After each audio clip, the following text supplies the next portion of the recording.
Chapter 11 of The Turn of the Screw. It was not till late next day that I spoke to Mrs. Grose. The rigour with which I kept my pupil in sight, making it often difficult to meet her privately, and the more as we each felt the importance of not provoking, on the part of the servants quite as much as on that of the children, any suspicion of a secret flurry or that of a discussion of mysteries. I drew a great security in this particular from her mere smooth aspect. There was nothing in her fresh face to pass on to others my horrible confidences. She believed me, I was sure, absolutely. If she hadn't, I don't know what would have become of me, for I couldn't have borne the business alone.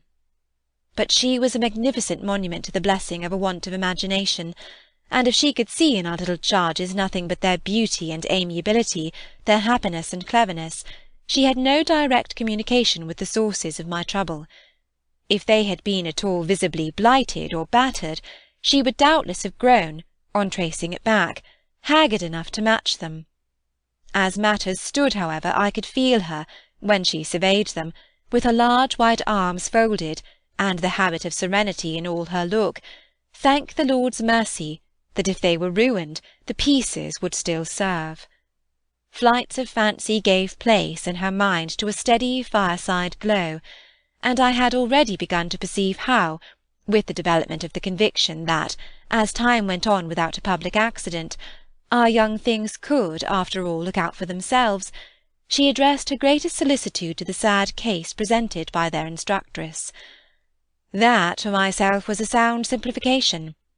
I could engage that, to the world, my face should tell no tales, but it would have been, in the conditions, an immense added strain to find myself anxious about hers. At the hour I now speak of she had joined me, under pressure on the terrace, where, with the lapse of the season, the afternoon sun was now agreeable, and we sat there together, while before us at a distance, but within call if we wished, the children strolled to and fro, in one of their most manageable moods. They moved slowly, in unison below us over the lawn, the boy, as they went, reading aloud from a story-book, and passing his arm round his sister to keep her quite in touch. Mrs. Grose watched them with a positive placidity. Then I caught the suppressed intellectual creak with which she conscientiously turned to take from me a view of the back of the tapestry. I had made her a receptacle of lurid things, but there was an odd recognition of my superiority, my accomplishments and my function, in her patience under my pain. She offered her mind to my disclosure as, had I wished to mix a witch's broth and proposed it with assurance, she would have held out a large clean saucepan. This had become thoroughly her attitude by the time that, in my recital of the events of the night, I reached the point of what Miles had said to me, when, after seeing him at such a monstrous hour, almost on the very spot where he happened now to be, I had gone down to bring him in, choosing then at the window, with a concentrated need of not alarming the house, rather that method than a signal more resonant. I had left her meanwhile in little doubt of my small hope of representing with success, even to her actual sympathy, my sense of the real splendour of the little inspiration, with which, after I had got him into the house, the boy met my final articulate challenge. As soon as I appeared in the moonlight on the terrace, he had come to me as straight as possible, on which I had taken his hand without a word, and led him, through the dark spaces, up the staircase where Quint had so hungrily hovered for him, along the lobby where I had listened and trembled, and so to his forsaken room. Not a sound on the way had passed between us, and I had wondered, oh, how I had wondered, if he were groping about in his little mind for something plausible and not too grotesque. It would tax his invention certainly, and I felt this time over his real embarrassment a curious thrill of triumph. It was a sharp trap for the inscrutable. He couldn't play any longer at innocence, so how the deuce would he get out of it? There beat in me indeed with the passionate throb of this question an equal dumb appeal as to how the deuce I should. I was confronted at last, as never yet, with all the risk attached even now to sounding my own horrid note. I remember, in fact, that as we pushed into his little chamber, where the bed had not been slept in at all, and the window, uncovered to the moonlight, made the place so clear that there was no need of striking a match. I remember how I had suddenly dropped, sank upon the edge of the bed from the force of the idea that he must know how he really, as they say, had me. He could do what he liked, with all his cleverness to help him, so long as I should continue to defer to the old tradition of the criminality of those caretakers of the young, who minister to superstitions and fears. He had me indeed, and in a cleft stick. For who would ever absolve me? Who would consent that I should go unhung, if by the faintest tremor of an overture I were the first to introduce into our perfect intercourse an element so dire? No, no, it was useless to attempt to convey to Mrs. Grose, just as it is scarcely less so to attempt to suggest here, how, in our short, stiff brush in the dark, he fairly shook me with admiration. I was, of course, thoroughly kind and merciful. Never, never yet had I placed on his little shoulders hands of such tenderness as those with which, while I rested against the bed, I held him there well under fire. I had no alternative, but in form at least to put it to him. You must tell me now, and all the truth. What did you go out for? What were you doing there? I can still see his wonderful smile, the whites of his beautiful eyes, and the uncovering of his little teeth shine to me in the dusk. If I tell you why, will you understand? My heart at this leaped into my mouth. Would he tell me why? I found no sound on my lips to press it, and I was aware of replying only with a vague, repeated, grimacing nod. He was gentleness itself, and while I wagged my head at him he stood there, more than ever a little fairy prince. It was his brightness indeed that gave me a respite. Would it be so great if he were really going to tell me? Well, he said at last, just exactly in order that you should do this. Do what? Think me, for a change, bad.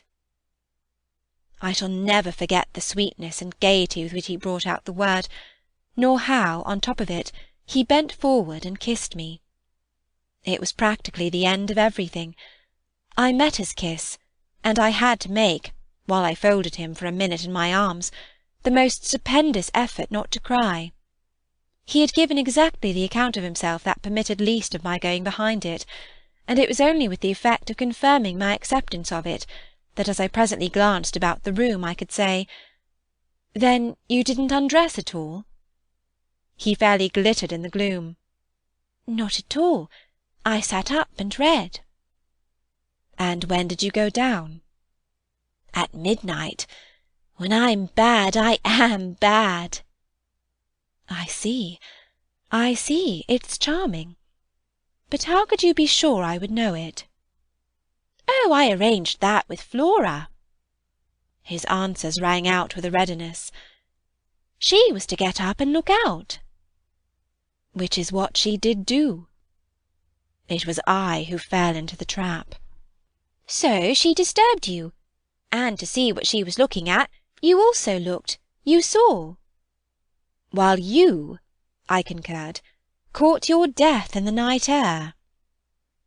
He literally bloomed so from this exploit that he could afford radiantly to assent. "How otherwise should I have been bad enough?" he asked. Then, after another embrace, the incident and our interview closed, on my recognition of all the reserves of goodness that, for his joke, he had been able to draw upon. End of Chapter 11. Chapter 12 of The Turn of the Screw. The particular impression I had received proved in the morning light, I repeat, not quite successfully presentable to Mrs. Grose, though I reinforced it with the mention of still another remark that he had made before we separated. "It all lies in 6 words," I said to her, "words that really settle the matter. Think, you know, what I might do. He threw that off to me to show how good he is. He knows down to the ground what he might do. That's what he gave them a taste of at school." "Lord, you do change!" cried my friend.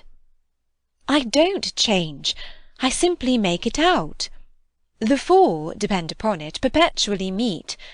If on either of these last nights you had been with either child, you would clearly have understood. The more I've watched and waited, the more I've felt that if there were nothing else to make it sure, it would be made so by the systematic silence of each.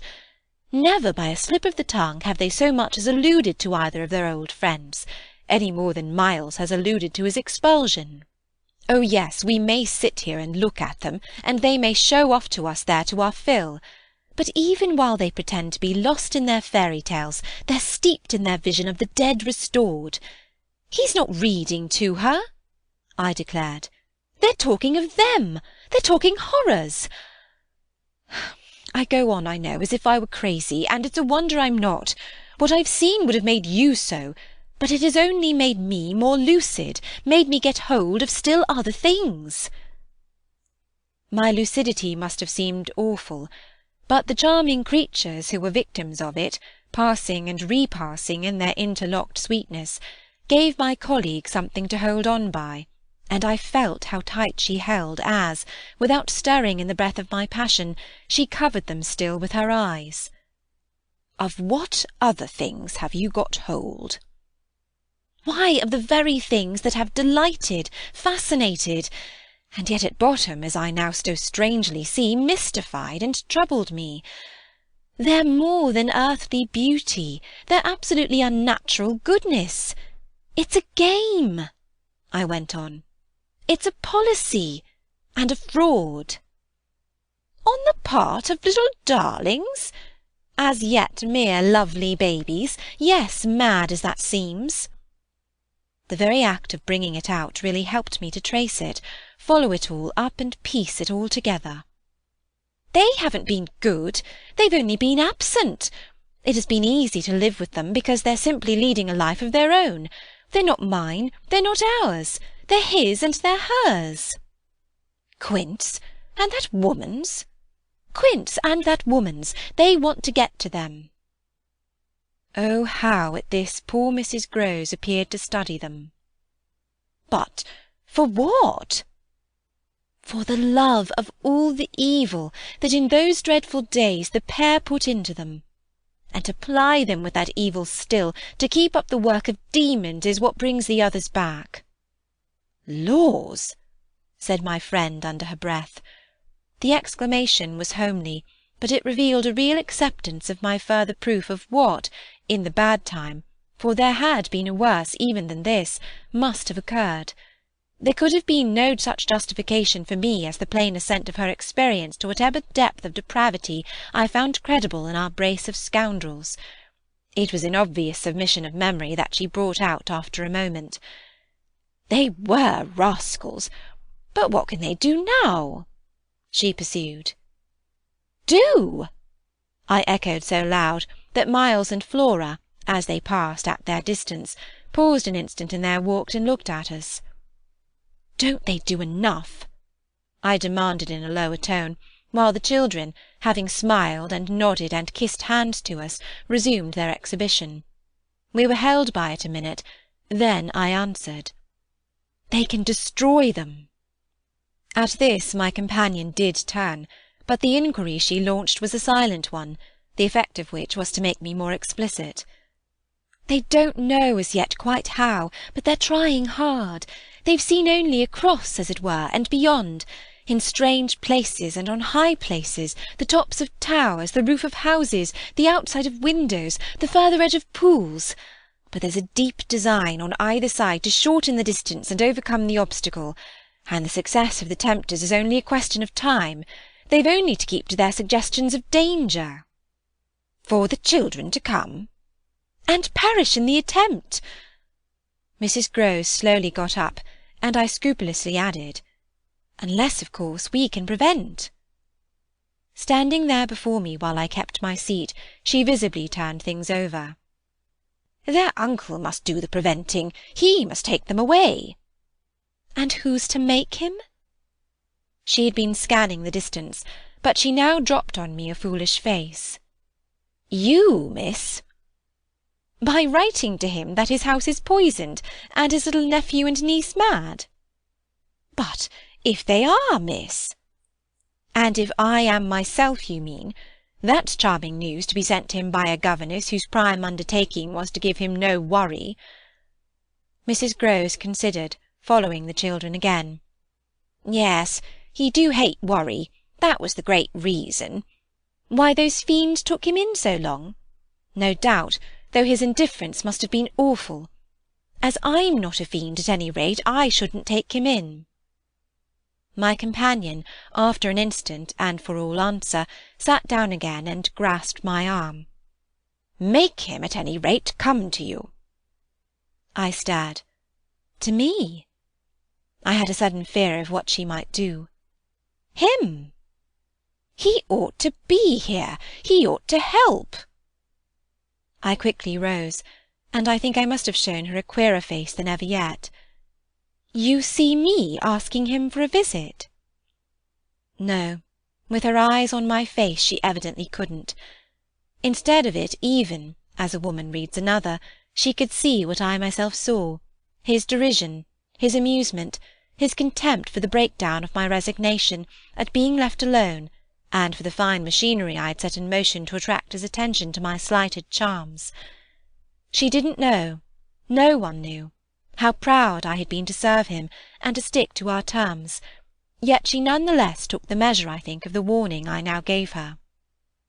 If you should so lose your head as to appeal to him for me— She was really frightened.